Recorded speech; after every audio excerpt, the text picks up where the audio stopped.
I'm here in Fort Lauderdale at the Animal Rights March, and I'm here to show solidarity with all living beings. I'm running for Congress. I'm running for the U.S. House of Representatives in Florida's 23rd Congressional District. It's limited what one member of Congress can do, but I think whatever the issue is, I can stand up and speak the truth. And as a member of Congress, I would be trying to introduce legislation to protect animals. Here in Florida, I'll tell you, we see the manatees that are having trouble because of the pollution up around Lake Okeechobee. We see right off the shoreline in the oceans that sea life is dying off all over the country. You know, factory farms, chimpanzees and the way they're treated in animal research. You can hardly find a species that's not becoming endangered now. So there's no shortage of work to be done. And yes, when elected, you can count on me to be speaking up for animals all over the earth. We will start teaching our children and groom our children to have more compassion, more empathy, Of course, what you're saying, I agree with. We need to be teaching our children to have empathy for animals. And I think it starts at a very early age. Most children, I mean really young children, they don't have any great desire to be eating animal-based products.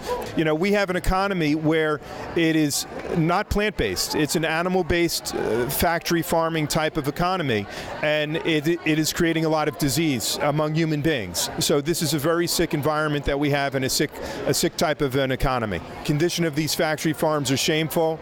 It's not only a matter of how we're treating animals. Of course, human beings are ingesting these animal products that are not healthy to eat because the animals are dying. They're pumped up with all kinds of drugs and synthetic growth hormones and antibiotics. So it's not healthy for people directly to be eating those kinds of products. And of course, it's just terrible abuse of animals. Speak about some of the most recent cases that have happened. I am here in particular today to talk to these people about the pit bull puppy Ollie. He was beaten half to death. He was stabbed over 50 times by Brendan Evans in Hollywood, Florida. We want justice for this puppy. I'm going to introduce Mr. Tim Canova, and he is into animal rights activism, environmentalism, and conservationism. So he's going to say a few words to you all, okay? And we watched as several manatees were stuck in the locks, living and actually dying in this toxic algae. This is the kind of toxins in there. It's from pesticides, it's from all kinds of fertilizers, all kinds of chemicals that have stewed in the waters of Okeechobee and then been released into the canal system. And to see these manatees that were suffering and trying to breathe and dying. And it's all around. I know everybody here has seen this. You wouldn't be here if you weren't concerned. But wherever we look, we see the way that human beings are treating animals, abusing the earth, and putting everything out of balance. There are studies that are suggesting that within a few decades, the oceans are going to be extinct. That, I should say, all sea life will be extinct in the oceans. And that's because the oceans are becoming acidified. All of these chemicals that are going into the atmosphere, that are going into our groundwater, that are going into the ocean, have an effect. It has an effect first and foremost on animal life, but of course it'll affect human beings sooner or later. And it's a beautiful thing to see so many people coming together to all stand up and say enough. This has to stop. That whether it's primates and research, or whether it's factory farms, or whether it's the oceans, whether it's Lolita, the whale that has been kept in captivity for decades now, we have to speak up for them. We all know that or we wouldn't be here. And I applaud everybody for being here, for standing up today, and we're going to keep standing up and speaking up for the animals of this earth, and we're going to change things. And now I'm going to introduce Dahlia with the Miami Pit Bull Coalition. She's going to say a few words about the importance of protecting these wonderful animals. 1989 in Miami-Dade County, they enacted a pit bull ban.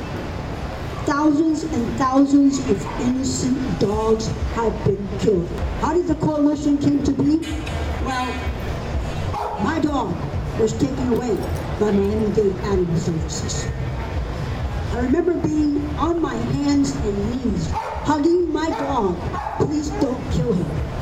And by the grace of God, my dog was given back to me, and I hauled Bud up to Palm Beach and left it there for a year, and I started this coalition. They pissed the wrong person off. There's a couple of members of AB chapters. We have one in Fort Lauderdale, we have one in Miami. AB it basically means Anonymous for the Voiceless. And it's a movement that started about a year ago, and it's based on an abolitionist approach to animal liberation, because we're not here to promote welfarism, we're here because we're abolitionists. So I'm going to introduce one of the members of the Fort Lauderdale chapter, it's Steve, and he's going to be saying a few words about that. Who here is already going to be attending the Cube of Truth? Show of hands, please. That's a chunky amount. That's awesome. All right. For those of you that aren't even aware about it, through the march we're going to find a couple locations, and then after the march we will come back here and have a pre-meeting for the Cube of Truth. This is Kyle. He's with Smash HLS. Hey folks, seems like people want to get moving, so I'll be quick. My name is Kyle. I work with a local grassroots group. We're called South Florida Smash HLS. We primarily fight to shut down companies that import and breed monkeys for use in experiments. So right now we're campaigning against a company called Worldwide Primates. At this moment there are hundreds of primates in outdoor cages in Miami, not far from the Miami Zoo. They are destined to lives of torture and misery, and we're doing everything we can to shut down this company, which serves as a direct supply line. What do we want? Animal liberation! What do we want? Animal liberation! When do we want it? Now! When do we want it? Now! Are we gonna get it? Yes! Are we gonna get it? Yes! We want justice! For the animals! We want justice! For the animals! We want justice! For the animals! We want justice! For the animals! We want justice! For the animals!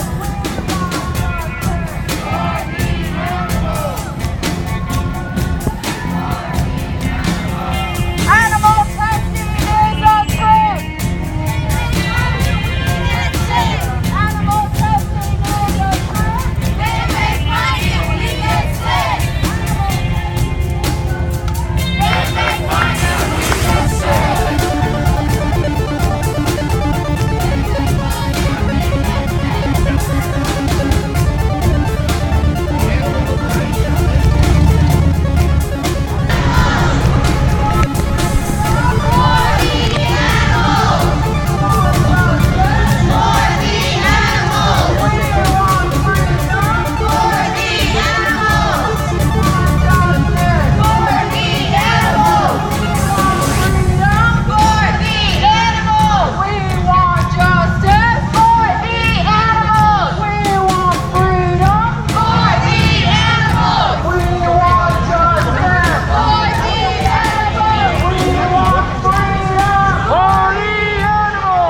You gotta educate yourself with research. Man, you gotta do your own research, alright? Don't look at the public education. They don't teach this. You're gonna listen to the FDA. Completely wrong. Completely wrong. You're 100% wrong. We're wrong for killing animals? We're maybe. No, we're not, ma'am. No, we're not. You can't tell. You can make your own personal decisions, but you can't tell It's other not people personal, alright? potentially malnourish themselves. Yes, there's ways to supplement no meat stuff, but it's hard to do, and not everybody would know how to do it, and that's a personal choice. You have to murder an animal for convenience. Nobody's wrong for It's too hard for you. No one's wrong, right? that way. Is that what it is? It's too inconvenient for you, so you have to have an animal get killed? We want freedom!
to appeal to folks to stay awake, to wake up to these issues. The issues of animal rights are not, just issues that somehow are secondary. The way we treat animals has a big effect on the way human beings treat each other, and we have to make it central to our thinking. For those who do eat animal products, they have an interest in certainly the animals that they are consuming to not be tortured and dying, and I would hope folks would be more mindful about our use and abuse of animals.